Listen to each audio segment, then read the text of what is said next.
Autumn is by far my favorite season to get dressed because we have these cozy knitwear textures, we have some incredible jackets out there, and just tons of different pieces that we can layer with. But the thing is, if we don't know what to look for and we don't know how to search for those high quality gems, we'll often end up with pieces that we regret. There is so much stuff in the stores that is just not designed to last a long time in our wardrobe. So I have just gotten back from the UK, and while I was there, I took a look at some fall-autumn collections and I took some mental notes. Similar to what I did for my pre-fall video, I want to talk about clothing pieces to avoid because these are often the pieces we'll end up regretting long term. I am so passionate about making these videos because I know firsthand that when we buy the wrong things for our wardrobe, not only is it a waste of time and money, but it actually confuses our style and we end up putting together worse outfits. It's a crazy cycle to be in. Starting off, we have to talk about knitwear and impractical knitwear styles, which I'll always regret for my wardrobe because I'll never have the opportunity to wear them. Something I talk about all the time because brands keep on doing it are mohair or alpaca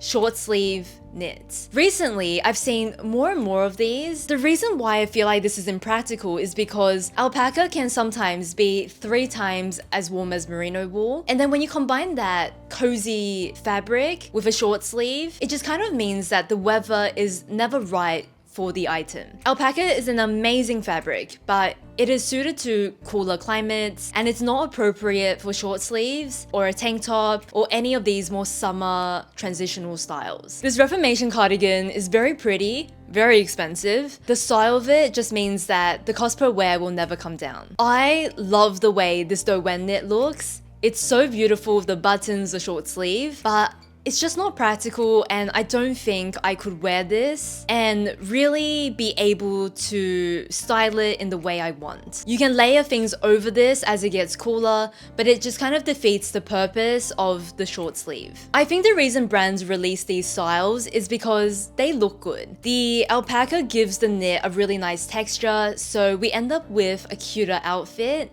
And it's also a more elevated take on a simple sweater, so I think that it would probably sell okay. But we want clothes we end up wearing and these styles just don't work for a lot of different climates. Something you'll always regret buying for your wardrobe is the wrong fabric of knitwear. Let me give you some examples. If you live in a warm climate, so LA, Sydney, you can probably get away in the winter with a cotton merino blend. You've got the cotton that is a little bit cooler, lighter, and you've got the merino to give you some warmth. These are some of my favorite fabrics to wear because it really suits my climate. If you want even lighter, you can go for cotton options. Your classic option would be something like a merino wool, and then if you live in a cooler climate and you want something to be really warm, that's when you'll start to look into those alpaca mohair fabrics that can just give you more warmth in comparison. All of the knitwear fabrics, they have different levels of warmth, they have different levels of insulation, so that's definitely something to consider for your climate. As much as I love these mohair knits, I do get lots of wear from them because I love the aesthetic. They're not as versatile as cotton merino for me, simply because of my milder climate. This is an example where if you know what you're looking for, you're much more likely to buy a knit that just really suits your everyday and you can wear all the time. Something I would not necessarily avoid, but I would think very, very carefully about are clothing pieces that have suddenly become a staple in everyone's wardrobe. It's a bit of a red flag when no one was wearing this and suddenly it's a staple. I'm not immune to this one, but I do want to think out loud and question it. Sometime in the last couple of years, in everyone's wardrobe staples, we're starting to see some kind of beige or neutral or black waistcoat. There are so many girls that I've seen that look amazing in this piece and it's very beautiful, but I would just question it to see whether it's something that really suits us in the long term or whether it's more of a trend that feels like a classic. This waistcoat example has also made me think that we want to be more picky with what we add to our wardrobe. When we're more picky, it just means that we know our style so well that we're really curating something to go into our wardrobe. As opposed to buying anything and everything that's out there, we pick and choose a couple of things that we think will enhance our style and we minimize the distractions that we're seeing. The waistcoat for my style, I think would work okay, but at the same time, I do think that it will distract me from the pieces that I really, really love. Am I trying to say that the waistcoat is a bad purchase for everyone? Definitely not. It's just that when certain pieces suddenly take over, we want to be very intentional with them to make sure that it actually is a piece that's right for our style. We're talking in today's video about kind of big categories of things that I don't buy, and then also smaller details of what I look for. Something I wouldn't buy are these Everlane utility barrel pants, and I have a very specific reason. The reason is that the ankle cuffs in a little bit too much for me, and I can no longer wear them with my everyday autumn winter shoe, which is a simple black ankle boot. It means that I kind of have to style it this way with like the socks and the loafers, and I find it a little bit limiting. So the reason I can't wear it with boots is that it gets caught on the boot, and often it's very annoying to have to fix all the time. The length and the silhouette just doesn't really work. I've had this exact experience before, so I'm very careful with the barrel shapes now, and I want them to be a little bit wider in the opening of the ankle. It's so specific, but if I can't wear a pant with my everyday black boots, then I find myself not wearing that pant as often. It's as simple as that, but I need all my basics to feel very fuss-free and work together. I don't want clothing pieces that will look good with that one shoe, and then maybe I need to buy another shoe if I want to get different looks.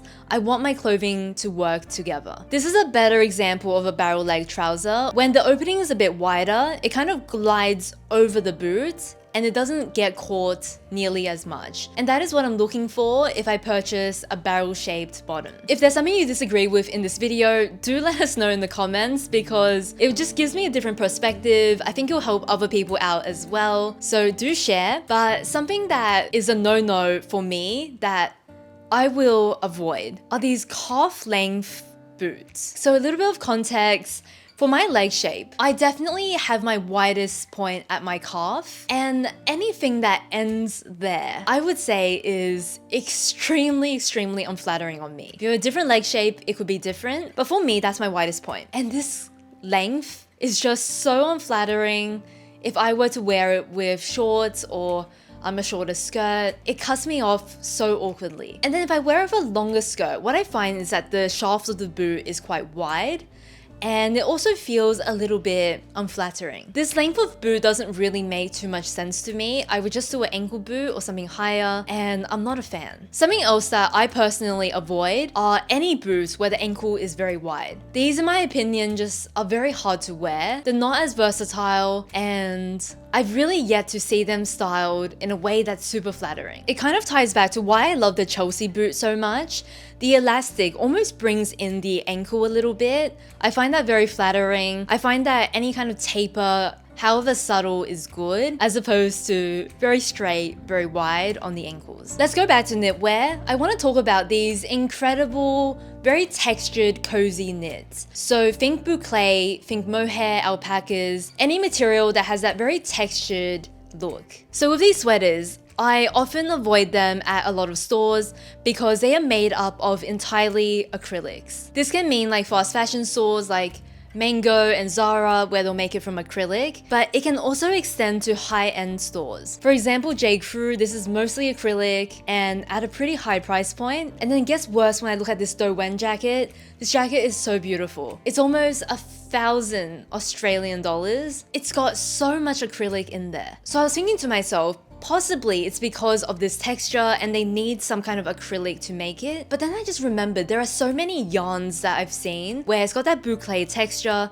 but it's made from alpaca. So it made me realize you can achieve this look with a natural fiber, but it's just expensive, and brands will probably skip on it. So basically, never assume anything based on the price. Sadly, whether it's low end or high end, acrylic is so popular in knitwear, and you always want to search the tag. Let me share with you some better options instead. Surprisingly, I really like a lot of end of a stories knits. They are actually very nice in quality. So they're usually alpaca and wool blends, and there is a little bit of polyamide, but nothing like the alternatives that we've been seeing. We've got cardigans, we've got pullovers. I feel like these are all really good options. I will always regret wardrobe basics where it's style over substance, and they're very marked up compared to the style and quality of the piece. There are so many examples that I don't even know which one to talk about, but Reformation, brands like Dish, they will often take a simple long sleeve, maybe add like the boringest details, and then charge a very high premium for it, even though the fabric is just kind of your typical fast fashion composition. It's very hard for me to understand these because the details are not fun.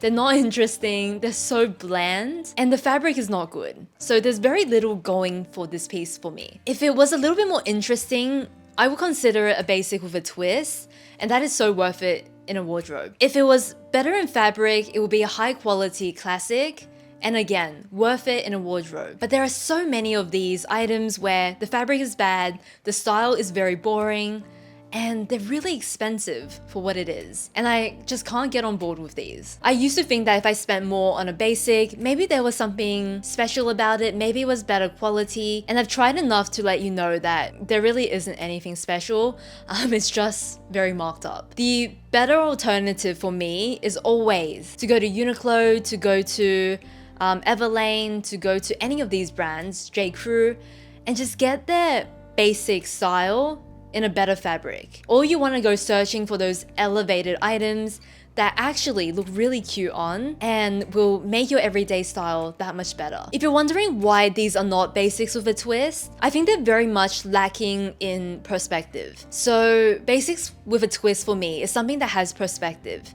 Either it has lots of details that make it feel really feminine, or it's got lots of details that make it feel very clean, minimal, modern. It needs to have like a certain vibe connected to the piece. And these items just have nothing other than a couple of buttons or a rib. I don't know how many times I have regretted a purchase because it has the wrong details and it has the wrong vibe. What inspired this is seeing this Fair Isle sweater from Everlane. And I feel like it's very geometric, very sharp. It feels a little bit off from how I imagined the Fair Isle sweater, which is okay if this is your style. But let's just say I was looking for a traditional Fair Isle sweater and I ended up with this one because maybe it's more affordable. It's not, but let's just say that. Maybe it's more accessible to me, but ultimately I regret it because it doesn't have the vibe and the details that I was originally searching for, which let's just say is something like this. So I think a Fair Isle sweater is something a little bit more traditional, a little bit more heritage, something our grandma may have hand knit for us, something quite rustic. And when we don't get these details right, it ends up being a piece I regret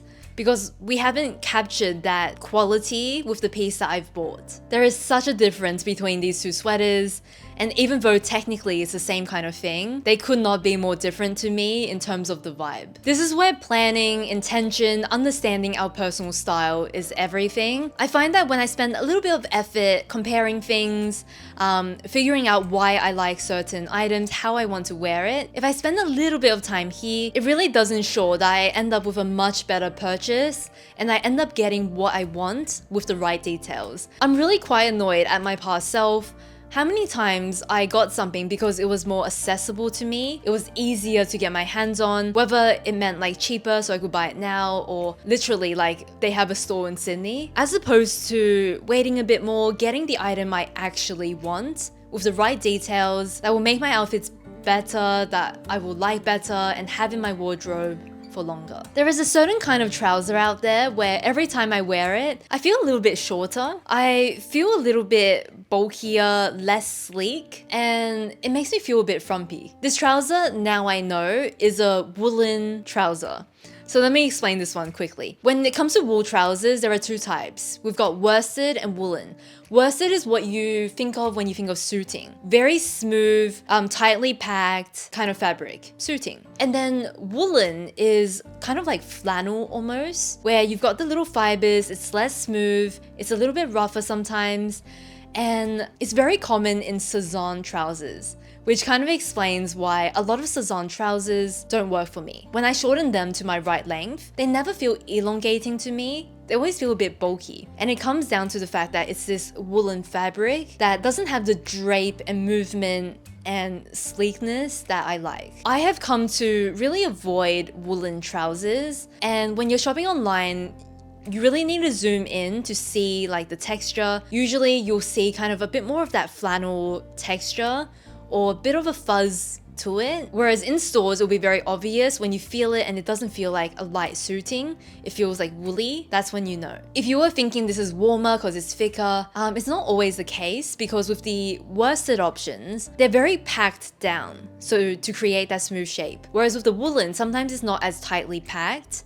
so it's thicker, but not necessarily that much warmer because of how tightly packed these fabrics are. I hope that made some sense, but this type of woolen trouser I'm avoiding because I don't find them elongating. I don't like the drape of them. Find them a little bit bulky, so not my most flattering style. As an alternative, I'll go for those worsted options that just has better drape, has a smoother finish. And then I'll also go for trousers that just feel a bit lighter, more draped, more fluid, as opposed to so structured. I've spoken about this one before, I'm sure, but I also regret purchasing oversized scarves. I like a very classic scarf in terms of width and weight. And the reason is, by the time I wrap it around a few times, by the time I tie it in the way that I like, it's really quite bulky already and very warm. So when it gets more oversized, I just find it less versatile, and they take up so much space to store, and it just completely overwhelms the outfit as well. I want to share with you this way I tie my scarves, and you can kind of see that when you wrap it around this way, you're already getting a lot of warmth, and it really does do the job while still looking very sleek in an outfit. And you can do lots of things with this shape, so it's so versatile. Whereas when we get thicker, when we get more oversized, I find it harder to style in different ways. Thank you so much for watching today's video. I've recently been spending some time in the UK, had a blast, but I'm also so happy to be back as well. I have tons of content planned for the month ahead, and it's all about how to navigate Black Friday, not just in what to buy, but what to avoid, because we don't want to end up with all this stuff that we come to regret in January. If you'd like to see that content, stay tuned, like this video, subscribe, and I'll see you very soon. Bye.